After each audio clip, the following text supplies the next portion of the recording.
당신은 언제쯤 자신이 틀렸다는 걸 알았습니까? 아니, 정확히 말하면 틀렸다는 표현도 맞지 않을지 모릅니다. 당신은 옳았고 지금도 그 마음은 이해가 됩니다. 다만 세상은 당신이 생각했던 것과는 조금 다르게 흘러간다는 것을 어느 순간 알게 되었을 뿐입니다. 그 깨달음은 갑자기 오지 않았을지도 모릅니다. 자녀가 던진 아주 무심한 한마디, 오랜 친구와의 짧은 대화 한 번, 아니면 혼자 앉아 차를 마시다 문득 아, 그때 내가 그랬구나 하고 조용히 알게 되었을지도 모릅니다. 젊었을 때 우리는 확신에 차 있었습니다. 자녀를 키울 때도 그랬습니다. 이렇게 해야 한다. 저렇게 하면 안 된다.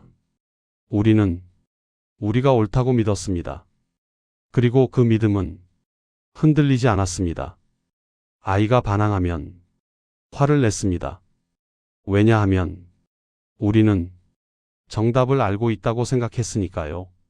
친구 관계도 마찬가지였습니다. 저 사람은 왜 저럴까? 도대체 이해가 안 된다. 좋은 사람, 나쁜 사람, 옳은 사람, 틀린 사람. 세상은 아주 명확해 보였습니다. 그런데 이상한 일이 생깁니다. 나이가 들수록 그 확신이 조금씩 흐릿해집니다. 화가 나는 일은 줄고 이해가 되는 일은 많아집니다. 그리고 어느 순간 이렇게 생각하게 됩니다. 아, 내가 틀렸던 게 아니라 그냥 몰랐던 거였구나. 19세기 독일의 철학자 아르투어 쇼펜하우어는 이렇게 말했습니다. 젊은이는 세상이 자신을 위해 존재한다고 믿지만 노인은 자신이 세상 속에 잠시 머물다 가는 존재임을 안다. 오늘 이 시간은 당신을 가르치려는 이야기가 아닙니다. 당신을 위로하겠다는 말도 아닙니다. 다만 왜 인생의 답은 항상 이렇게 늦게 오는지 그 구조에 대해 조용히 함께 생각해 보려 합니다. 쇼펜하우어는 평생 인간의 고통과 욕망 그리고 삶의 본질을 탐구한 철학자였습니다. 그는 낙관적인 사람이 아니었습니다. 하지만 그가 비관적이었던 이유는 세상을 미워해서가 아니었습니다. 그는 너무나 정직하게 인간을 바라보았기 때문입니다. 그가 발견한 핵심은 이것이었습니다. 인간은 의지로 이루어진 존재다. 여기서 말하는 의지는 단순히 무언가를 바라는 마음이 아닙니다. 멈출 수 없는 충동, 살아야 한다는 본능, 이루어야 한다는 압박, 채워지지 않는 갈망, 이 모든 것이 의지입니다. 쇼펜하우어는 말합니다. 인간은 이 의지 때문에 고통받는다고. 왜냐하면 의지는 절대 만족하지 않기 때문입니다. 하나를 얻으면 다른 것을 원하고 그것을 얻으면 또 다른 것을 원합니다. 그래서 우리는 불안해지고 조급해지고 화를 내게 됩니다. 젊었을 때 우리가 왜 그렇게 확신에 차 있었는지 이제 조금 이해가 되지 않으십니까? 그때 우리는 의지가 가장 강한 시기였습니다. 자녀를 성공시켜야 한다는 의지, 좋은 부모가 되어야 한다는 의지, 사회에서 인정받아야 한다는 의지, 체면을 지켜야 한다는 의지, 이 의지들이 우리를 움직였습니다. 그리고 우리는 그것을 옳음이라고 착각했습니다. 쇼펜하우어는 이렇게 말합니다. 의지는 이성보다 먼저 온다. 우리는 먼저 원하고 나중에 그 이유를 만든다. 우리가 확신했던 그 정답은 어쩌면 욕망이 만든 합리화였을지도 모릅니다. 젊었을 때 우리는 자녀를 완벽하게 키우려 했습니다. 공부를 해야 한다. 좋은 대학을 가야 한다. 안정적인 직장을 구해야 한다. 우리는 그것이 아이를 위한 길이라고 믿었습니다. 그래서 아이가 다른 길을 가려 할 때 우리는 막았습니다. 때로는 설득했고, 때로는 소리를 질렀고, 때로는 차갑게 외면했습니다. 왜 그랬을까요? 그때 우리는 이렇게 생각했을 것입니다. 내가 살아본 세상이니까 내가 더 잘 안다. 아이는 아직 어려서 모른다. 그리고 그 생각은 완전히 틀린 말은 아니었습니다. 우리는 정말로 더 많이 살아봤으니까요. 하지만 지금 돌이켜보면 어떻습니까? 그때 우리가 아이에게 강요했던 그 길이 정말로 아이를 위한 것이었을까요? 아니면 우리 자신의 불안을 잠재우기 위한 선택이었을까요? 우리는 아이가 실패할까봐 두려웠습니다. 아이가 고생할까봐 걱정했습니다. 그리고 무엇보다 다른 사람들이 이렇게 말할까봐 두려웠습니다. 저 집 아이는 왜 저 모양이냐? 그것은 분명 사랑이었습니다. 하지만 동시에 우리 자신의 두려움이기도 했습니다. 쇼펜하우어는 이렇게 말합니다. 우리는 대부분 타인의 눈을 통해 자신을 바라본다. 그리고 그 눈이 우리를 지배한다. 자녀를 대할 때도 그랬고, 친구를 대할 때도 그랬습니다. 우리는 끊임없이 다른 사람의 시선을 의식했습니다. 저 사람은 나를 어떻게 볼까? 내가 이렇게 하면 체면이 깎이지 않을까? 그래서 친구들 사이에서도 우리는 늘 긴장했습니다. 누가 더 잘 사는지, 누구 자녀가 더 성공했는지, 누가 더 건강한지, 우리는 비교했고, 경쟁했고, 때로는 질투했습니다. 그리고 그 과정에서 우리는 사람을 판단했습니다. 저 사람은 왜 저렇게 사나? 자식 교육도 제대로 못하면서, 돈도 없으면서 허세를 부리네? 우리는 그 사람의 삶을 다 알지도 못하면서 쉽게 단정했습니다. 왜냐하면 우리는 우리가 옳다고 믿었으니까요. 하지만 지금 생각해보면 어떻습니까? 그때 우리가 판단했던 그 사람들도 그저 자기 나름대로 살아가고 있었을 뿐입니다. 그 사람도 불안했을 것이고 두려웠을 것이고 자기 방식대로 최선을 다하고 있었을 것입니다. 다만 그 방식이 우리와 달랐을 뿐입니다. 젊었을 때 우리가 느꼈던 그 많은 분노와 억울함도 마찬가지입니다. 왜 나만 이렇게 힘든가? 왜 저 사람은 저렇게 편하게 사는가? 우리는 세상이 불공평하다고 생각했고 그 불공평함에 화가 났습니다. 하지만 그 화는 어쩌면 우리가 세상을 잘못 이해하고 있었기 때문일지도 모릅니다. 우리는 세상은 공정해야 한다고 믿었습니다.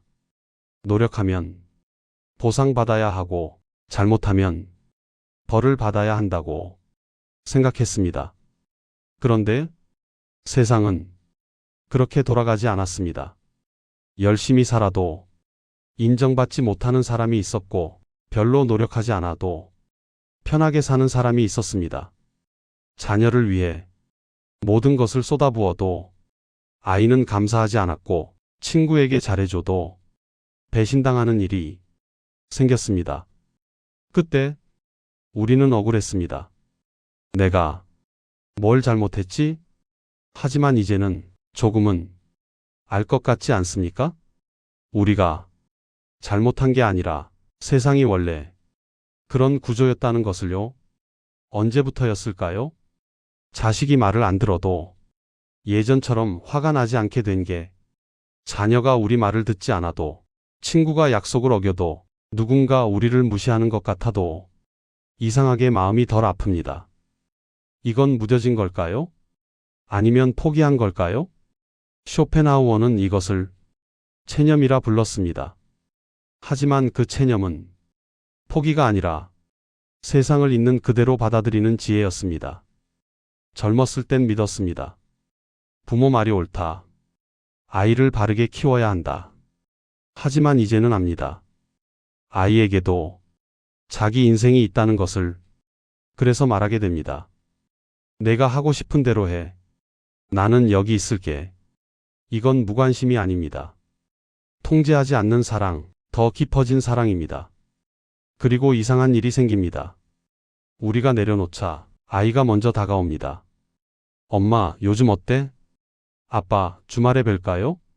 친구 관계도 같습니다. 예전엔 기대했습니다. 친구라면 이 정도는 해야지. 지금은 압니다. 그 사람도 자기 삶이 벅차다는 걸. 그래서 기대하지 않습니다. 대신 이해합니다. 그 친구는 원래 그런 사람이야. 그러자 관계가 오히려 편해집니다. 쇼펜하우어는 말했습니다. 젊은이는 규칙을 배우고 노인은 예외를 안다. 세상엔 정답만 있는 게 아니었습니다. 열심히 살아도 실패하고 부족해 보여도 잘 사는 사람이 있습니다. 이걸 알게 되는 순간 우리는 사람을 판단하지 않게 됩니다. 그리고 이 이해와 함께 후회가 찾아옵니다. 그땐 왜 그렇게 말했을까?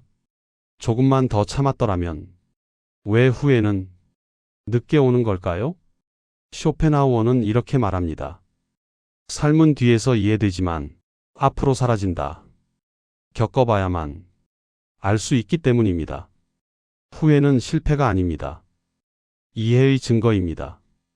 후회한다는 건 우리가 그때보다 더 성장했다는 뜻입니다.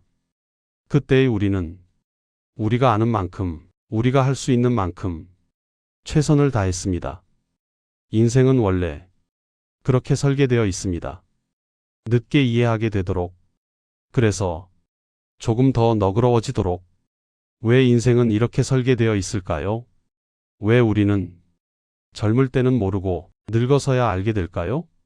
미리 알 수 있었다면 우리는 덜 아프고 덜 후회하며 살 수 있었을지도 모릅니다. 쇼펜하우어는 말합니다. 만약 인생이 처음부터 이해될 수 있다면 그것은 이미 인생이 아니다. 인생은 설명서가 아니라 경험이기 때문입니다. 경험이란 직접 겪어봐야만 몸으로 알게 되는 것입니다.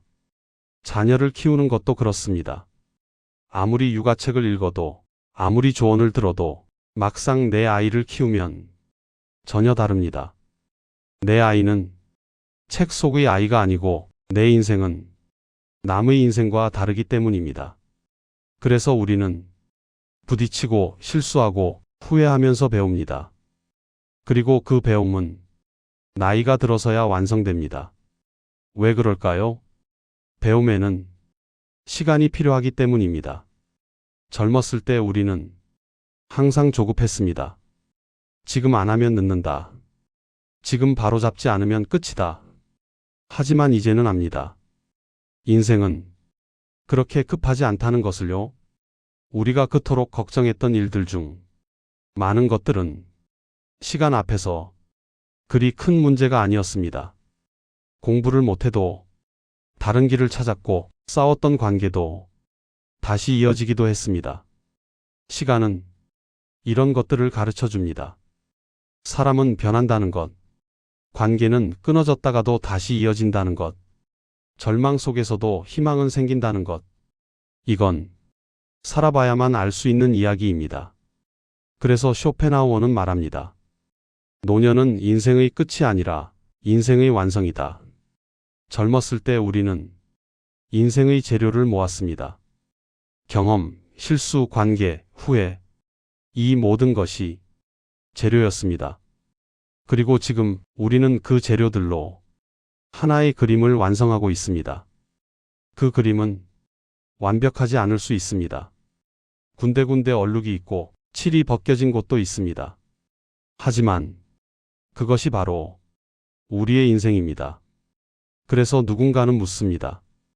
그럼 후회하며 살라는 건가요? 그냥 다 받아들이라는 건가요? 아닙니다. 받아들이되 무너지지 말라는 것. 후회하되 자신을 미워하지 말라는 것. 우리는 그때 우리가 알던 만큼, 그때 우리가 할 수 있던 만큼 정말로 최선을 다했습니다. 그리고 지금 우리는 더 많이 알게 되었습니다. 그것으로 이미 충분합니다.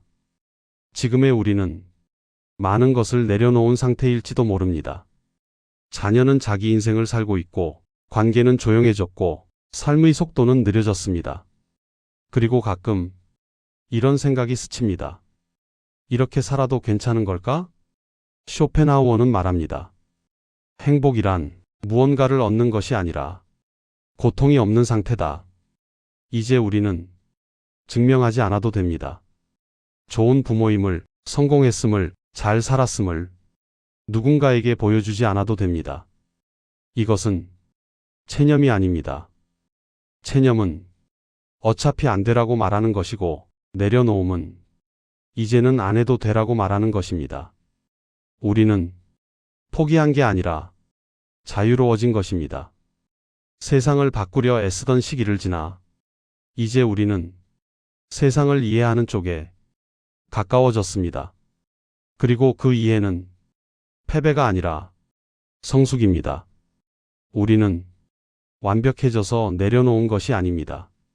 충분히 살아봤기 때문에 내려놓을 수 있게 된 것입니다. 그리고 이 변화는 조용하지만 결코 작지 않습니다. 이해에 도달한 인생은 이미 완성되었다. 쇼펜하우어는 평생 인간의 고통을 연구했지만 절망하지는 않았습니다. 그는 이렇게 말했습니다. 고통은 피할 수 없다.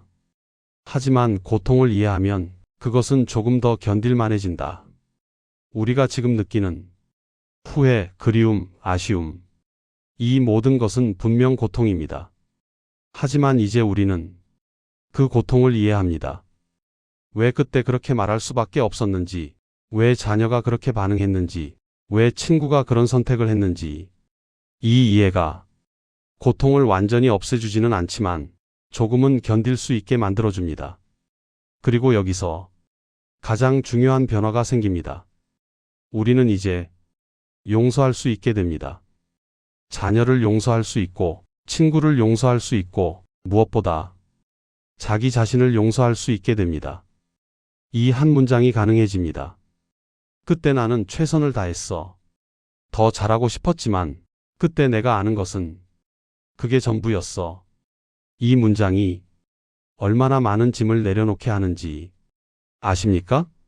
우리는 완벽할 필요가 없습니다. 우리는 이미 충분히 살았습니다. 쇼펜하우어는 말년에 이런 글을 남겼습니다. 젊었을 때 나는 세상이 나를 이해해 주길 바랐다. 하지만 이제 나는 세상을 이해한다. 그리고 그것으로 충분하다.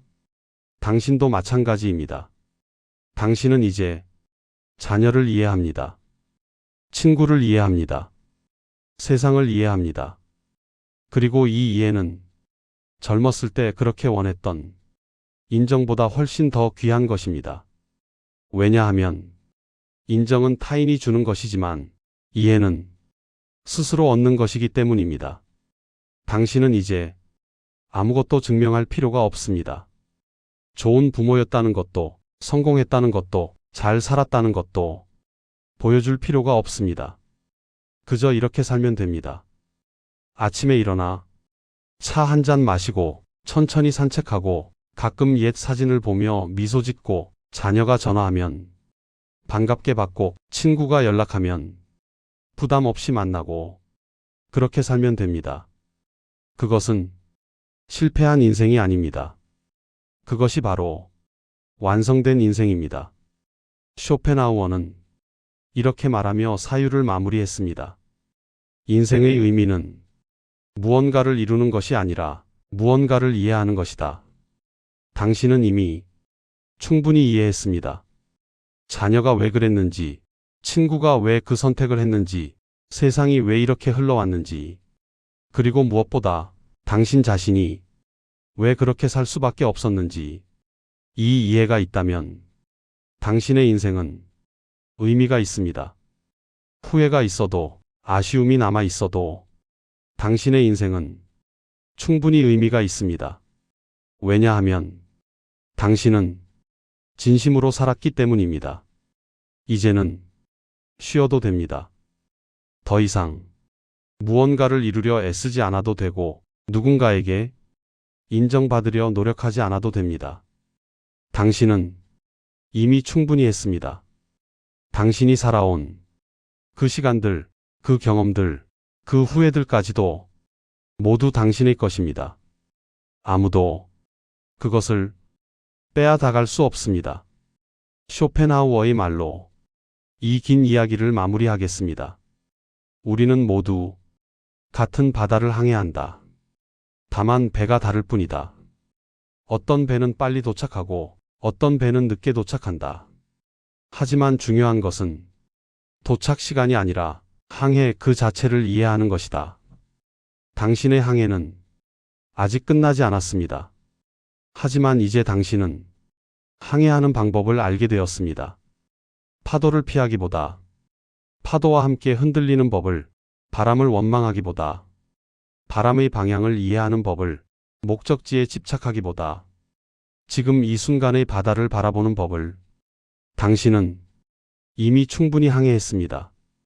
이제는 물결을 느끼며 조용히 나아가면 됩니다. 그것으로 충분합니다. 정말로 그것으로 충분합니다.